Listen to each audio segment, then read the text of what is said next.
আসসালামু আলাইকুম। আমন্ত্রণ জানাচ্ছি জাগো টিভিতে। আপনাদের সাথে আছি আমি মমতাজ শাহিন রুম্পা। শুরুতেই জানিয়ে দিব আপডেটগুলো। ব্রেকিং নিউজ, মিশর ও ইরানে আক্রমণ করতে 4 লাখ রিজার্ভ সেনা ডাকল ইসরায়েল। ইসরায়েলের চেয়েও ভয়ঙ্কর যুদ্ধ বিমানের মালিক হচ্ছে ইরান। ফিলিস্তিন, লেবানন ও সিরিয়া থেকে বিশাল সম্পদ লুট করেছে ইসরায়েলি সেনারা। রাশিয়ার ঈদের খুশি, যুদ্ধ জয়ের চেয়েও বড় বিজয় পুতিনের। বাংলাদেশের পররাষ্ট্র নীতি নিয়ে ভারতকে ইঙ্গিত করে কড়া বার্তা চীনের। ইউক্রেনের পাশে দাঁড়িয়ে এক হয়ে উঠল ইউরোপ। ইউক্রেনের পক্ষে 4টি পদক্ষেপ নেওয়া হয়েছে, লন্ডনের সম্মেলন শেষে জানালেন যুক্তরাজ্যের প্রধানমন্ত্রী। শুনছিলেন শিরোনাম, এবারে বিস্তারিত। নতুন যুদ্ধ, মিশর ও ইরানে আক্রমণ করতে 4 লাখ রিজার্ভ সেনা ডাকল ইসরায়েল। ডোনাল্ড ট্রাম্প প্রশাসনের সঙ্গে সমন্বয় করে গাজায় ত্রাণ প্রবেশ বন্ধের পর ইসরায়েল এবার 4 লাখ রিজার্ভ সেনা ডাকছে। রোববার দেশটির গণমাধ্যমের বরাতে এমন তথ্য জানিয়েছে আল জাজিরা। তারা জানিয়েছে 2025 সাল হতে পারে যুদ্ধের বছর। ট্রাম্প দ্বিতীয় মেয়াদে ক্ষমতায় আসার পর থেকে যুক্তরাষ্ট্র এখন পর্যন্ত $12 বিলিয়ন অস্ত্র সহায়তা দিয়েছে ইসরায়েলকে, যার মধ্যে রয়েছে 2000 পাউন্ডের বোমা। সাবেক বাইডেন প্রশাসন এই বোমার চালান আটকে রেখেছিল। দ্রুত গতিতে এত মার্কিন অস্ত্রের চালান ও ট্রাম্পের সমর্থন পেয়ে আরো বেপরোয়া হয়ে উঠেছেন ইসরায়েলি প্রধানমন্ত্রী নেতানিয়াহু। 15 মাসের যুদ্ধে গাজা এখন ধ্বংসস্তূপ। হাজার হাজার যোদ্ধা হারিয়ে হামাস ও হিজবুল্লাহর মতো ইসরায়েল বিরোধী স্বাধীনতাকামী সংগঠনগুলোর অনেকাংশে দুর্বল হয়ে পড়েছে। এমন পরিস্থিতিতে বিপুল সংখ্যক রিজার্ভ সেনা তলবের পরিকল্পনার পেছনের কারণ কি? ধারণা করা হচ্ছে ইসরায়েল ইরানের পরমাণু স্থাপনায় হামলা চালাতে যাচ্ছে। সেই ক্ষেত্রে মধ্যপ্রাচ্যে বড় ধরনের সংঘর্ষ দেখা দিতে পারে। এমন প্রেক্ষাপটে ইসরায়েল পূর্ব প্রস্তুতি হিসেবে এই ব্যবস্থা নিতে পারে। এছাড়া ফিলিস্তিনিদের জোর করে গাজা থেকে মিশরে পাঠানোর চেষ্টা করা হলে সেই ক্ষেত্রে মিশরের সঙ্গেও যুদ্ধ বেঁধে যেতে পারে ইসরায়েলের। এছাড়া সিরিয়ায় আসাদ সরকারের পতনের পর গোলান মালভূমি এবং দেশটির দ্রুজ সম্প্রদায়কে ইসরায়েলের সমর্থন দেয়াকে কেন্দ্র করে নতুন করে উত্তেজনা দেখা দিয়েছে। তাই এমন সম্ভাবনা উড়িয়ে দেওয়া যায় না, ক্ষমতায় টিকে থাকতে নেতানিয়াহু আবার যুদ্ধ শুরু করতে যাচ্ছেন। এদিকে গাজায় হামাসের হাতে থাকা বাকি ইসরায়েলি বন্দীদের মুক্ত করতে দেশটির নাগরিকরা বিক্ষোভ অব্যাহত রেখেছেন। এমনকি বিক্ষোভকারীরা ইসরায়েলি মন্ত্রীদের বাড়ি বাড়ি যাচ্ছেন। এমন পরিস্থিতিতে ইসরায়েলের বিরোধী দলের নেতারা অভিযোগ করেছেন নেতানিয়াহু তার রাজনৈতিক স্বার্থে ইসরায়েলি বন্দীদের জীবন হুমকিতে ফেলছেন। ইসরায়েলি ডেমোক্রেট পার্টি নেতা ইয়াইর গোলান বলেছেন, কত সৈন্য মারা গেছে বা জিম্মিদের জীবন নিয়ে নেতানিয়াহুর কোনো মাথা ব্যথা নেই।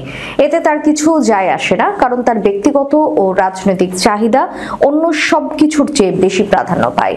নেতানিয়াহুর সরকার গাজা যুদ্ধবিরতির দ্বিতীয় পর্যায়ের বিষয়ে আলোচনা এড়িয়ে যাচ্ছেন বলে মনে করেন ইয়াইর গোলান।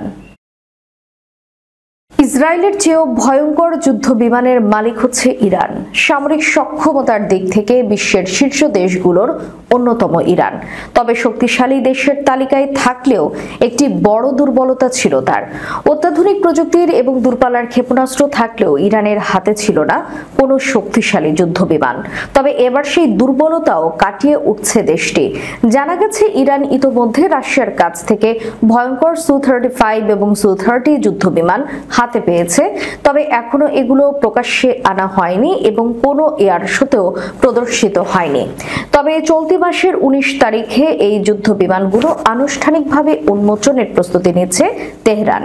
ডিফেন্স সিকিউরিটি এশিয়া নামের একটি ওয়েবসাইটের প্রতিবেদনে বলা হয়েছে, পারস্য নববর্ষ নওরোজ উদযাপনের ঠিক আগের দিন 20 মার্চ সামরিক সক্ষমতার নতুন মাত্রা প্রদর্শনের জন্য ইরান এই যুদ্ধ বিমানগুলো উন্মোচন করবে। নওরোজ ইরানের জন্য আশা, সমৃদ্ধ ও নতুন সূচনার প্রতীক হিসেবে দেখা হয়। তাই এই উপলক্ষে ইরান তার সামরিক শক্তি তুলে ধরতে চায়। খবরে আরও বলা হয়েছে, ইরান ও রাশিয়ার মধ্যে সামরিক সম্পর্ক আরও গভীর করতে সম্প্রতি 20 বছরের একটি চুক্তি সই হয়েছে। এই চুক্তির অংশ হিসেবে রাশিয়ার তৈরি অত্যাধুনিক সুখোই 35 যুদ্ধ বিমান ইরানের হাতে এসেছে। ইসলামী বিপ্লবী গার্ড বাহিনীর কেন্দ্রীয় সদর দপ্তরের উপসমন্বয়ক আলী সাদমানি বিষয়টি নিশ্চিত করেছেন। তবে ইরান ঠিক কতটি যুদ্ধ বিমান পেয়েছে সেই বিষয়ে কোনো নির্দিষ্ট তথ্য প্রকাশ করা হয়নি। সাদমানি আরও জানান, চুক্তির আওতায় ইরান শুধু রাশিয়ার কাছ থেকে যুদ্ধ বিমানের সংগ্রহ করেনি, বরং ভবিষ্যতে দেশে সুখোই 35 এবং সুখোই 30 যুদ্ধ বিমান উৎপাদনের পরিকল্পনা করছে। এই লক্ষ্য বাস্তবায়নের জন্য প্রয়োজনীয় কারিগরি সহায়তা এবং অবকাঠামো তৈরিতে সহযোগিতা করবে রাশিয়া। রাশিয়ার তৈরি অত্যাধুনিক যুদ্ধ বিমান যুক্ত হওয়ার ফলে ইরানের সামরিক সক্ষমতা এক লাফে বহুগুণ বৃদ্ধি পাবে বলে মনে করছেন বিশ্লেষকরা। এখন ইরান শুধু মিসাইল হামলার উপর নির্ভরশীল থাকবে না, বরং বিমান হামলার ক্ষমতাও অর্জন করবে, যা তাদের প্রতিপক্ষ ইসরায়েলের জন্য নতুন এক চ্যালেঞ্জ হয়ে দাঁড়াবে। ইরানের আগে যতবার ইসরায়েলের সরাসরি হামলা হয়েছে তা মূলত ক্ষেপণাস্ত্রের মাধ্যমে পরিচালিত হয়েছে। পাল্টা জবাবে ইসরায়েল বিমান হামলা চালিয়ে এসেছে, কিন্তু এবার ইরানের এই দুর্বলতা কেটে যাচ্ছে। আলী সাদমানির ভাষায়, যদি শত্রুরা কোনো বোকামি করে তাহলে আমাদের ক্ষেপণাস্ত্রের শক্তি অনুভব করবে। তাদের দখলকৃত কোনো অঞ্চল আর নিরাপদ থাকবে না। মধ্যপ্রাচ্যে চলমান সংঘাতের মধ্যে ইসরায়েলি সেনাদের ব্যাপক লুটপাটের খবর প্রকাশ্যে এসেছে। ইসরায়েলি এক গণমাধ্যম সূত্রে জানা গেছে, দেশটির সেনারা গাজা, লেবানন এবং সিরিয়া থেকে প্রায় $28 মিলিয়ন সম্পদ লুট করেছে। এর মধ্যে নগদ অর্থ, স্বর্ণের বার, বিলাসবহুল গহনা এবং 1,83,000-এরও বেশি অস্ত্র রয়েছে। এই ঘটনা ইসরায়েলি সামরিক বাহিনীর নীতিগত অবস্থান নিয়ে ব্যাপক প্রশ্ন তুলেছে। ইসরায়েলি সংবাদ মাধ্যম ইয়েনেটের প্রতিবেদনে বলা হয়েছে, সেনাদের বিশেষ সামরিক ইউনিট শত্রু এলাকা থেকে সম্পদ বাজেয়াপ্ত করার দায়িত্বে রয়েছে। তবে এই লুটপাট শুধু বিশেষ ইউনিটের মধ্যেই সীমাবদ্ধ থাকেনি, বরং সাধারণ সেনারাও ব্যক্তিগতভাবে এতে জড়িয়ে পড়েছে। এক সেনা কর্মকর্তা মজা করে বলেছেন, এই মালামাল বহন করতে গিয়ে আমাদের পিঠ ভেঙে গেছে। ইসরায়েলি বাহিনী সিরিয়া, লেবানন ও গাজা থেকে যে বিপুল পরিমাণ অস্ত্র লুট করেছে তা দিয়ে একটি ছোট সেনাবাহিনী গঠন করা সম্ভব বলে ইয়েনেট জানিয়েছে। এই লুট করা সামগ্রীর মধ্যে রয়েছে বিভিন্ন ধরনের ক্ষেপণাস্ত্র, ড্রোন, উন্নত অ্যান্টি ট্যাঙ্ক ক্ষেপণাস্ত্র, হাজার হাজার বিস্ফোরক ডিভাইস, নতুন প্যাকেট বন্দি স্ট্যান্ডার্ড রাইফেল, স্নাইপার রাইফেল, সামরিক যোগাযোগ ডিভাইস, নাইট ভিশন সরঞ্জাম, ইউনিফর্ম, বুট, সামরিক যান এবং দুষ্প্রাপ্য কিছু অস্ত্র। দক্ষিণ লেবাননের এক সেনা কর্মকর্তা জানান, গ্রামাঞ্চলে গাড়ি চলাচল সম্ভব না হওয়ায় অনেক সামগ্রী সেনাদের কাঁধে বহন করতে হয়েছে। ইসরায়েলি বাহিনীর বিপুল পরিমাণ লুট করা সম্পদ বর্তমানে গোপন ভাণ্ডারে সংরক্ষিত আছে। তবে সরকার এগুলো কিভাবে ব্যবহার করবে সে বিষয়ে কোনো স্পষ্ট সিদ্ধান্ত জানানো হয়নি। রাশিয়ায় ঈদের খুশি, যুদ্ধ জয়ের চেয়েও বড় বিজয় পুতিনের। মার্কিন প্রেসিডেন্ট ডোনাল্ড ট্রাম্প এবং ইউক্রেনের প্রেসিডেন্ট ভলোদিমির জেলেনস্কির অপ্রত্যাশিত বাকবিতণ্ডা ঘিরে উত্তেজনার পারদ যেন থামছেই না। গণমাধ্যম থেকে শুরু করে বিশ্ব নেতাদের মুখে মুখে চলছে একই প্রসঙ্গ, ট্রাম্প জেলেনস্কির সম্পর্ক। কেউ ট্রাম্পের পক্ষে, কেউ আবার জেলেনস্কির। দুই নেতাকে ঘিরে দুভাগ বিশ্ব, এক মেরুতে ঘোর শঙ্কা, আর এক উঠানে আনন্দ।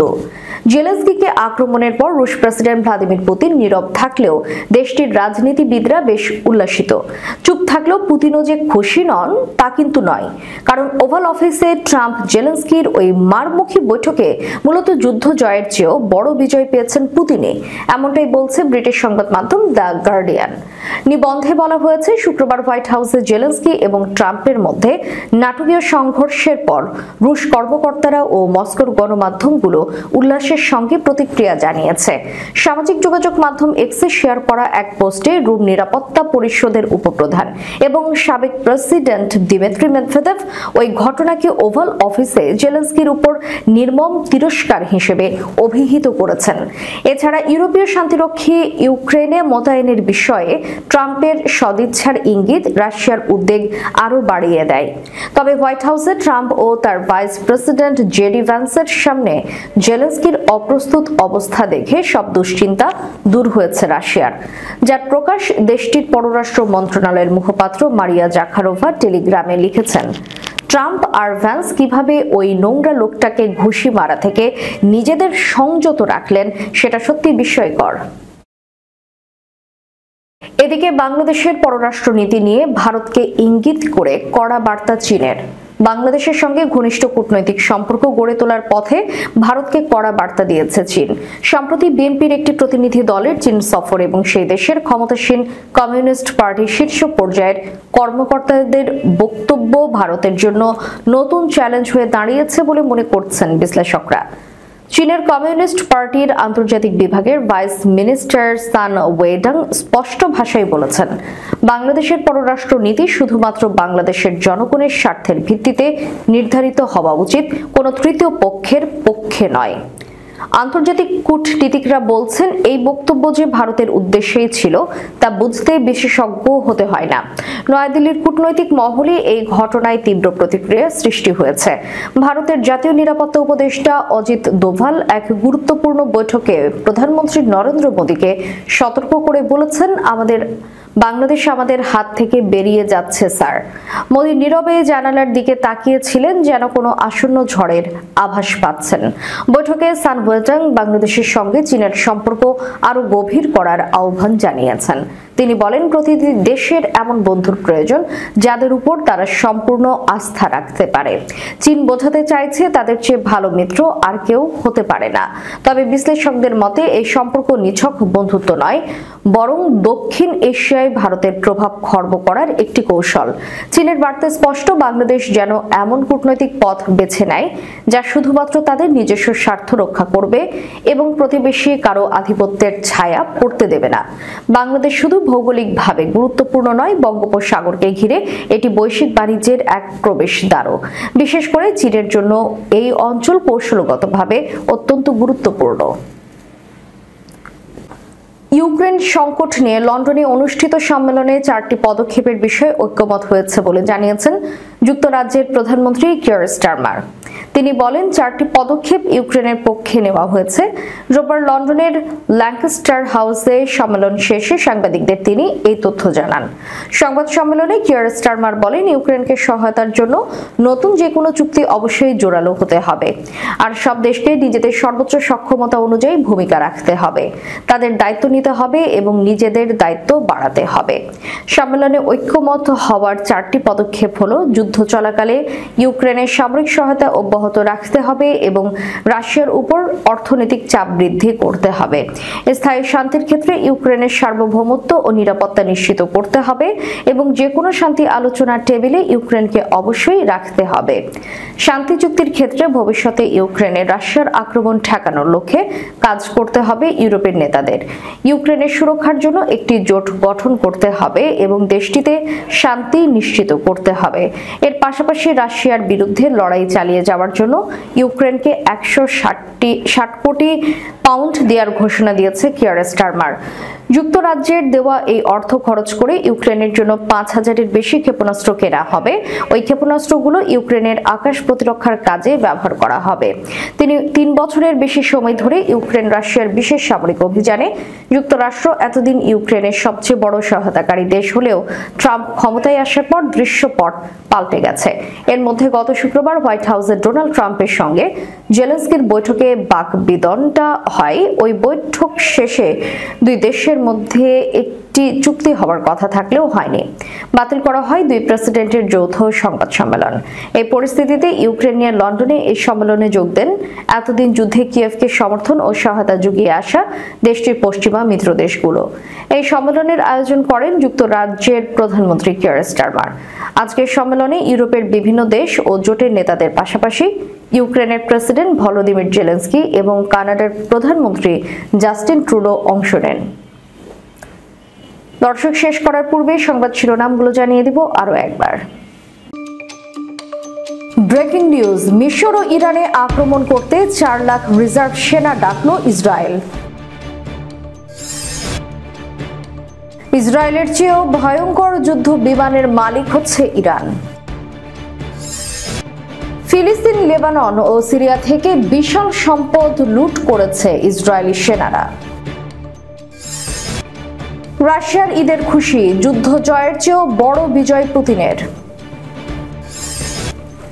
বাংলাদেশের পররাষ্ট্র নীতি নিয়ে ভারতকে ইঙ্গিত করে কড়া বার্তা চীনের।